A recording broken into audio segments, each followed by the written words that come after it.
This morning, the Department of Treasury sanctioned Transkapitalbank, a key Russian commercial bank that has offered services to banks globally to evade international sanctions, and more than 40 individuals and entities that are part of a Russian sanctions evasion network led by Russian oligarch Konstantin Malafeyev.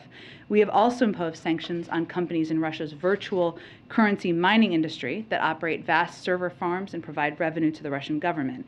And the Department of State imposed visa restrictions on more than 600 individuals in response to human rights abuses by Russia and Belarus. So this is part of our stepped-up effort to crack down on those attempting to evade our unprecedented sanctions. On the long-range missile test today, Putin says that this is meant to provide food for thought for those who threaten Russia. Can you talk us through how the administration is interpreting this and whether you're viewing this as a warning or a threat in any way? We are not. They notified under the START treaty, and so from our perspective, while they provided advance notice of this launch under its new START treaty obligations that it planned to test this missile. The Defense Department said today that we did not deem the test a threat to the United States or its allies, and the timing and the scope of Russia's missile tests do not influence our approach to countering Russia's further invasion of Ukraine. So it was noticed through the proper process, and the Department of Defense has spoken to this as well. And on an expected announcement of another round of assistance to Ukraine, could you walk us through any specifics, if you have any, on that, when that's happening? What we've tried to do, we made a strategic decision, given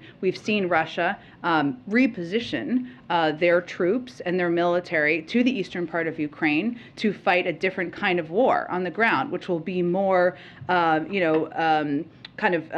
shooting back and forth through long range. And so we have been working with the Ukrainians and the Ukrainian military to determine exactly the kind of security assistance they need for this stage in the war. And that has included an increase, as you've seen, in artillery and ammunition and weapons like howitzers and others that can do these are effective in this long-range shooting and long-range fighting that we are seeing, or we anticipate will happen in this stage of the war. So we have been expediting this assistance to the ground over the last couple of weeks to ensure they are prepared as this portion of the war is starting, not because they are using all of it in 7 days, but because we want them to have all of this equipment as quickly as possible as they prepare to fight this war on the ground.